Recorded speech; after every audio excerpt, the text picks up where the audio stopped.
Hello everyone. जैसा कि हमने अपने पिछले वीडियो में कहा था कि आगे हम लाने वाले हैं बुद्धि का पार्ट 2। तो ये रहा बुद्धि पार्ट 2 के लिए वीडियो, जिसमें हम डिस्कस करेंगे बुद्धि के कुछ सिद्धांतों के बारे में और उनके प्रतिपादकों के बारे में। ठीक है, तो जो इम्पोर्टेंट हैं और जिनको डिटेल से जानने की ज़रूरत है उनको हम डिटेल से समझते हुए चलेंगे, और जिन्हें हमें लगेगा कि फैक्चुअल नॉलेज से काम बन जाएगा तो उनको फैक्चुअल तरीके से हम पढ़ लेंगे। तो इस क्लास में हम लगभग बुद्धि के 15 सिद्धांतों के बारे में जानने वाले हैं। और एक इन्फॉर्मेशन और मैं आपको देना चाहूँगा कि जो भी कैंडिडेट्स हमारे एमपी वर्ग 2 के पेपर्स के लिए जो परेशान हैं, मैं उनके लिए कोशिश कर रहा हूँ, अगर वो मुझे मिलते हैं तो मैं आपको ज़रूर अपने टेलीग्राम चैनल पर आपको शेयर कर दूँगा। तो परेशान ना हो, उनके लिए मैं पेपर ये ढूंढ रहा हूँ। जैसे ही मुझे मिलेंगे तो सब्जेक्ट वाइज पेपर में अपने टेलीग्राम चैनल पर उनको शेयर कर दूंगा। ठीक है, तो आइए स्टार्ट करते हैं आज की क्लास को। तो पहला जो बुद्धि का सिद्धांत हो जाएगा, एक कारक सिद्धांत हो जाएगा। तो एक कारक सिद्धांत जो है वो किसके द्वारा दिया गया था? तो अल्फ्रेड बिने, इनके द्वारा जो है बुद्धि का एक कारक सिद्धांत दिया गया था। इंग्लिश में इसको यूनिफैक्टर थ्योरी भी बोल सकते हैं हम। और इसके अगर कई सारे नाम की बात करें तो इसके और भी कई नामों से ये जाना जाता है, जैसे कि एक खंड का सिद्धांत भी इसको बोल सकते हैं, एक तत्व का सिद्धांत, एक घटक इकाई सिद्धांत और निरंकुशवादी सिद्धांत भी हम इसी को बोल सकते हैं।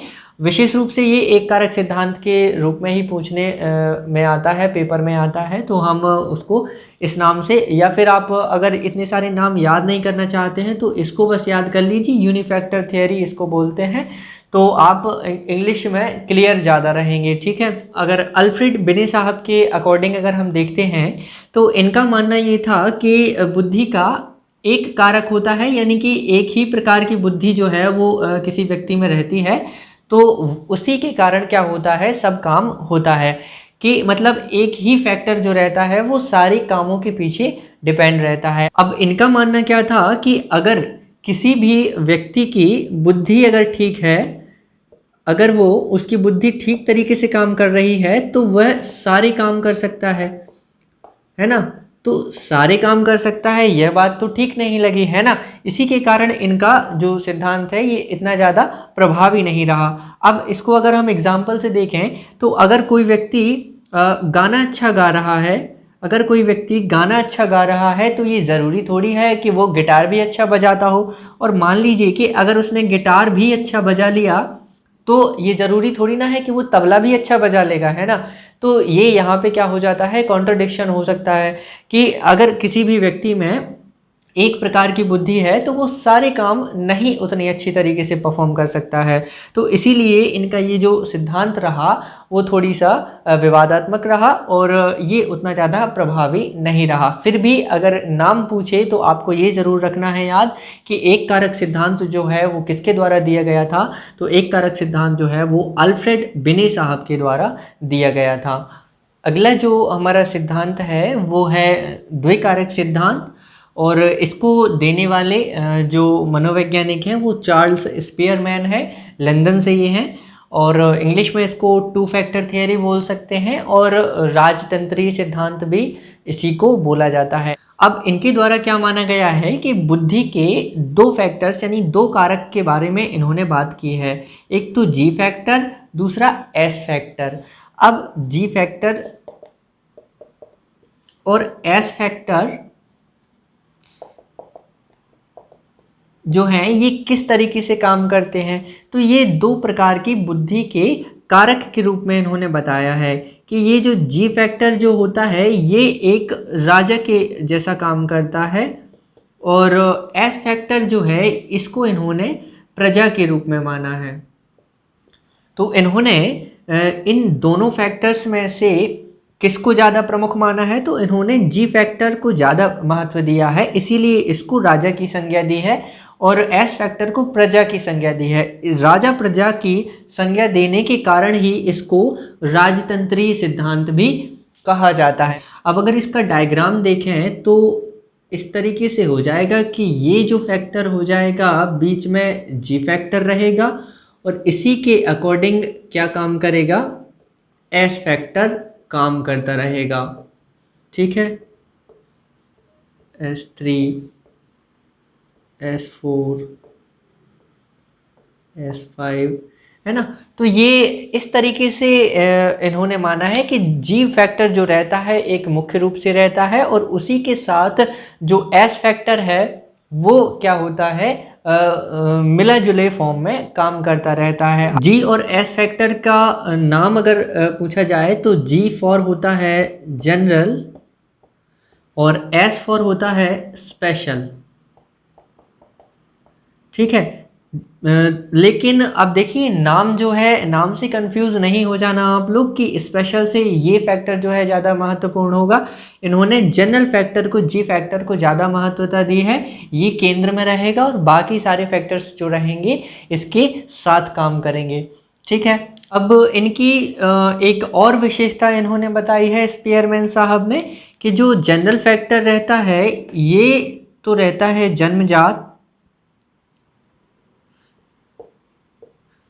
ये फैक्टर जो रहेगा ये जन्मजात रहेगा जी फैक्टर, और इसको क्या कर सकते हैं हम, अर्जित कर सकते हैं।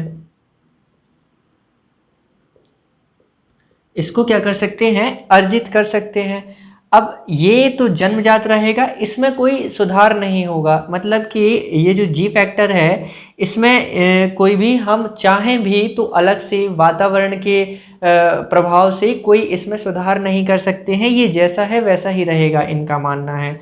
और जो ये एस फैक्टर है ये अर्जित हो जाता है, इसमें हम क्या कर सकते हैं, सुधार कर सकते हैं। अगर कोई भी हम वातावरण से कोई चीज़ अगर सीखना चाहें या उसमें कुछ प्रभाव डालकर उसको बदलना चाहें तो एस फैक्टर को क्या किया जा सकता है, परिवर्तित किया जा सकता है, ऐसा स्पीयरमैन साहब का मानना था।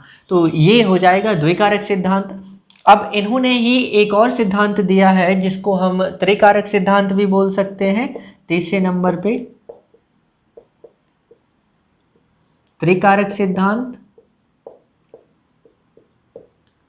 ये भी इन्हीं के द्वारा दिया गया है। इसमें इन्होंने क्या कर दिया है कि पहले जो जी एस फैक्टर बताया था इन्होंने एक और नया फैक्टर बता दिया है, किसको जोड़कर, इन्हीं दोनों को जोड़कर, कि मान लीजिए कि जी और एस फैक्टर, फिर इन्होंने क्या कर दिया है, दोनों को सम्मिलित रूप से एक और नया फैक्टर इन्होंने बता दिया है, यानी कि एक और नया कारक जो कि जी प्लस एस कारक से मिलकर बना हुआ है, ये और इन्होंने इसी में अपने त्रिकारक सिद्धांत में जोड़ दिया है, बस और कुछ नहीं है। तो त्रिकारक सिद्धांत भी जो है किसके द्वारा दिया गया है, स्पीयरमैन साहब के द्वारा दिया गया है। तो जो इनके द्वारा त्रिकारक सिद्धांत दिया गया है इसमें और उन्होंने कुछ भी नहीं किया है, बस उन्होंने एक फैक्टर और जोड़ दिया है जो कि जी और एस फैक्टर को मिलाकर एक और नया फैक्टर बना दिया है, जी प्लस एस। इस तरीके से इन्होंने इस फैक्टर को और इसमें जोड़ दिया है, और इसी को जो सिद्धांत है इसमें और संशोधित करते हुए इन्होंने क्या कह दिया है कि ये इनका त्रिकारक सिद्धांत है। और ये दिया किसके द्वारा गया है, तो स्पीयरमैन साहब के द्वारा दिया गया है, इसको भूल नहीं जाना, बस ये चीज़ें याद रख लेना कि द्विकारक सिद्धांत और त्रिकारक सिद्धांत या त्रितत्व सिद्धांत जो है वो किसके द्वारा दिया गया है, तो स्पीयरमैन साहब के द्वारा दिया गया है। हमारा अगला जो सिद्धांत हो जाएगा 4th नंबर का, वो हो जाएगा बहुकारक सिद्धांत, यानी कि मल्टी फैक्टर थियरी। और ये प्रतिपादित किसके द्वारा किया गया था, तो ये मनोवैज्ञानिक है थॉर्नडाइक, इनके द्वारा ये दिया गया था, है ना, प्रसिद्ध मनोवैज्ञानिक है। और इस सिद्धांत को कई सारे नाम और भी जो हैं इस सिद्धांत के प्रचलित हैं, जैसे कि मल्टी फैक्टर थियरी आप इंग्लिश में जान ही चुके हैं, और बालू का सिद्धांत भी इसी को कहा जाता है, परमाणुवादी सिद्धांत भी इसी को कहा जाता है, और आणविक सिद्धांत भी इसी को कहा जाता है। इस सिद्धांत में इन्होंने क्या बताया कि इन्होंने बताया कि बुद्धि के जो कारक होते हैं, जितने भी प्रकार से कोई व्यक्ति काम करता है उतने ही कारक उसमें विद्यमान रहते हैं। जैसे कोई व्यक्ति अगर गाना गाता है तो उसमें गाने वाला कारक उसमें काम करेगा। अगर कोई व्यक्ति अगर कुछ वाद्य यंत्र बजाता है, यानी कि कुछ गिटार बजा रहा है, तो उसमें गिटार बजाने वाला बुद्धि का कारक काम करेगा। कोई व्यक्ति अच्छा पढ़ लिख रहा है तो उसमें पढ़ने वाला जो है कारक काम करेगा। मतलब उन्होंने बताया कि बुद्धि में जितने भी कारक होते हैं या जितनी भी जो क्रियाएं व्यक्ति करता है वह समग्र रूप से अपने आप में ही क्या है, कारक हैं, है ना।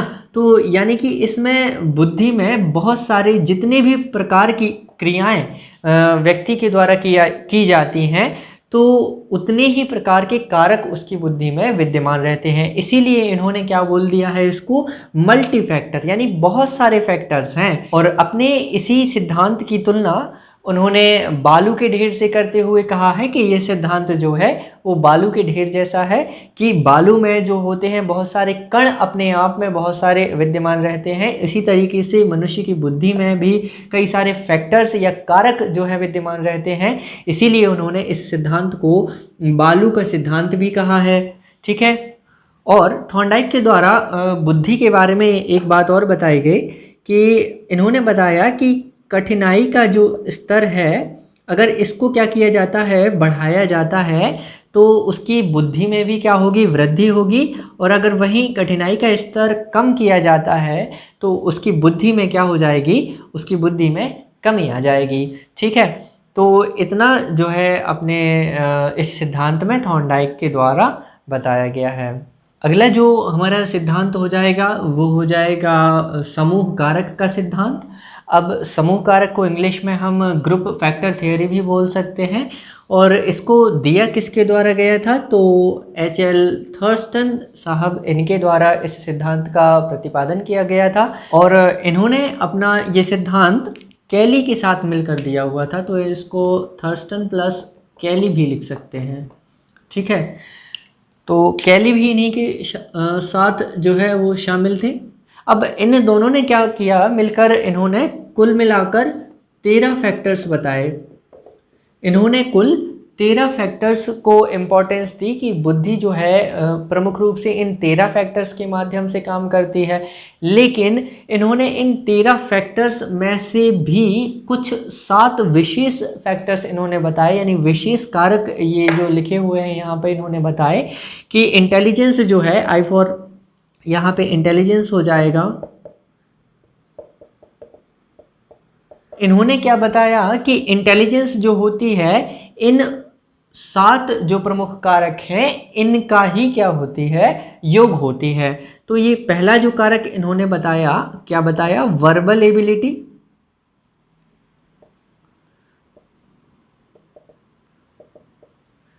पहला जो कारक है वी फॉर वर्बल एबिलिटी के बारे में इन्होंने बताया। दूसरा जो कारक है इन्होंने बताया मेमोरी एबिलिटी।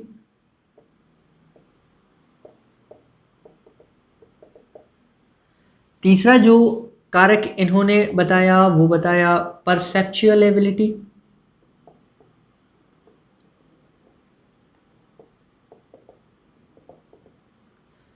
चौथा जो कारक इन्होंने बताया वो बताया नंबर एबिलिटी।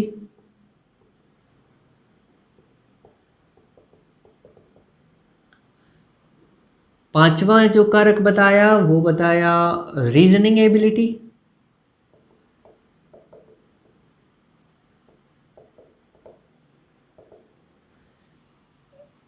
छठवां जो कारक था वो था वर्ड फ्लुएंसी। Word fluency.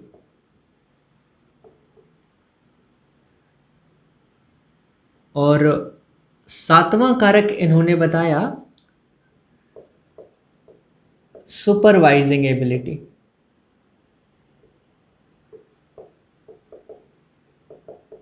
तो इन्होंने बताया कि ये जो सारे कारक हैं यानी 7 कारक हैं, ये प्रमुख रूप से इन सभी के योग को ही क्या कह सकते हैं, हम बुद्धि कह सकते हैं। और इनका ये एक फॉर्मूला भी आप कह सकते हैं कि एक इस तरीके से इन्होंने फॉर्मूला दिया था। वर्बल मतलब कि शाब्दिक क्षमता जो है किसी व्यक्ति की वो हो जाएगी। मेंटल मतलब मेमोरी मतलब क्या हो जाएगी, मेमोरी उसकी याद करने की कितनी क्षमता है उसको बोल सकते हैं। परसेप्चुअल मतलब कि बोल देंगे हम कि उसकी प्रेक्षण करने की क्षमता किस तरीके से है। और नंबर मतलब कि उसकी आंकिक जो शक्ति है वो कैसी है।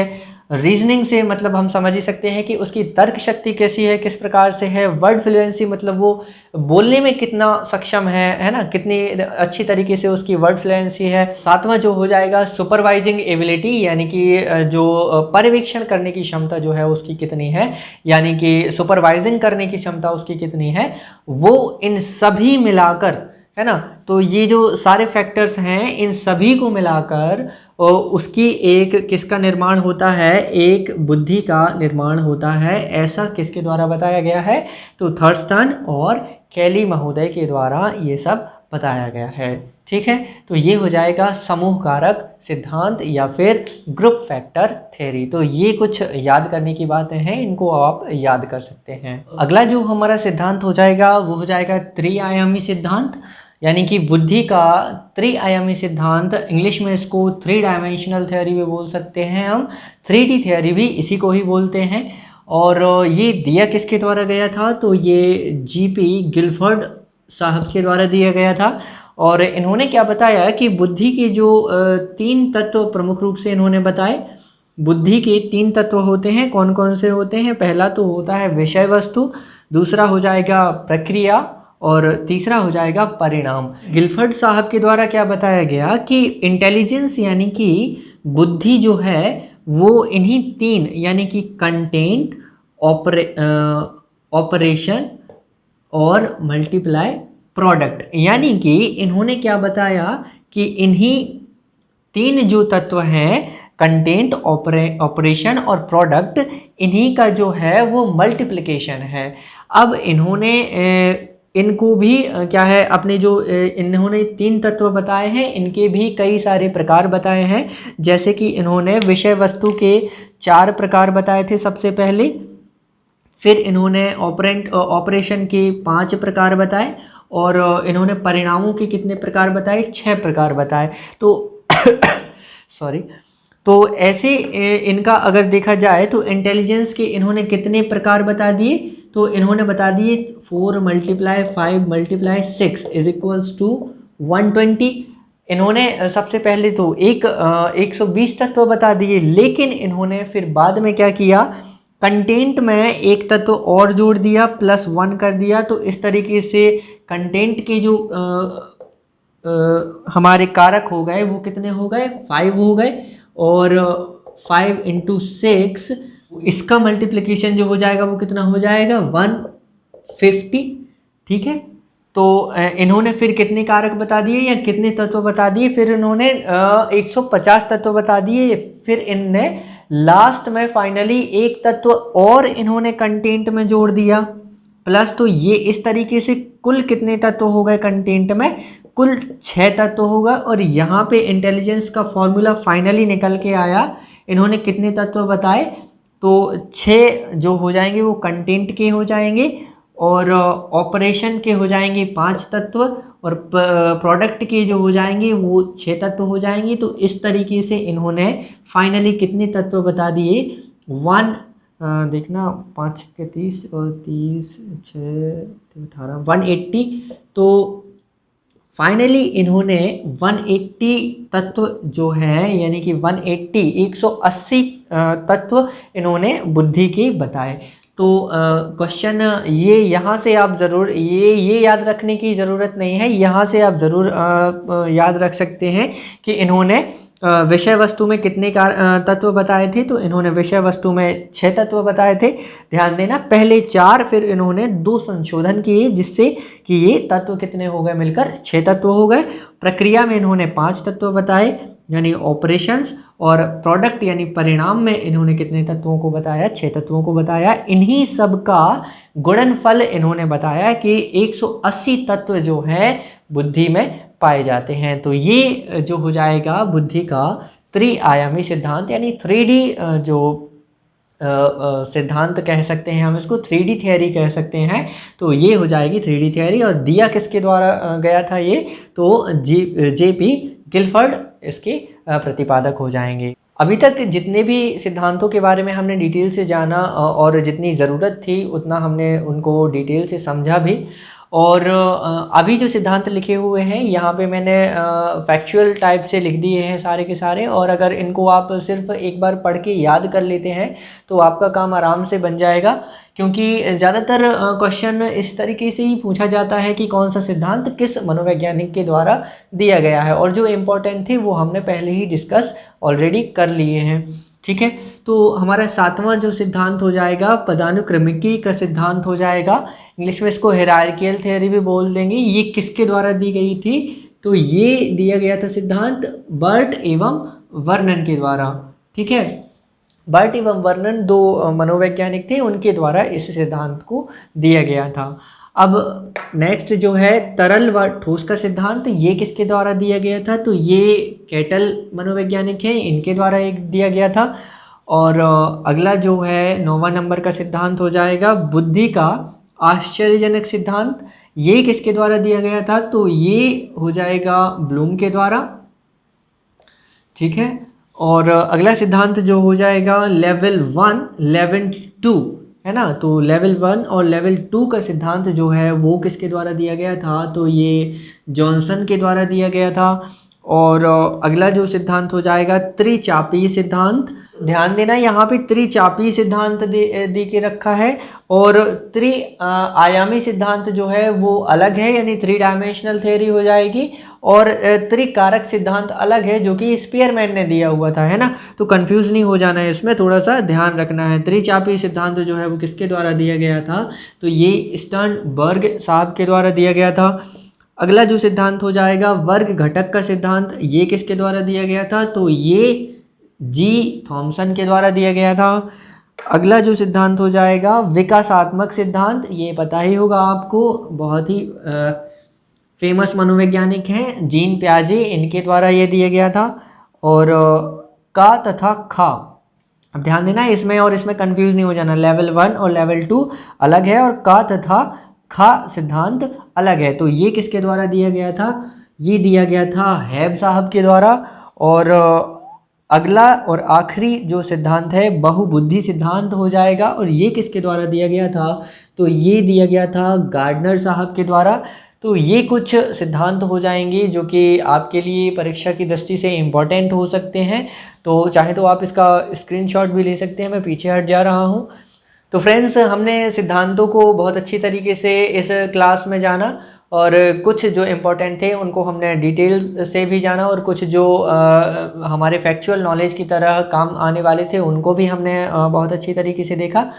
तो इस तरीके से हमारा जो सिद्धांत का यानी कि इंटेलिजेंस यानी बुद्धि की सिद्धांत और सिद्धांतकारों का जो ये वीडियो है ये यहीं पे ख़त्म होता है। और आपके लिए ये हेल्पफुल रहा है, इसका फीडबैक भी आप ज़रूर हमें दें, और किस तरीके से हमारी क्लासेस आपको काम आ रही हैं वो भी आप कमेंट के माध्यम से हमें बता सकते हैं। और इसी तरीके की और भी इन्फॉर्मेटिव वीडियोज़ पाने के लिए बने रहे हमारे चैनल IMP क्लासेस के साथ। तो थैंक यू फ्रेंड्स।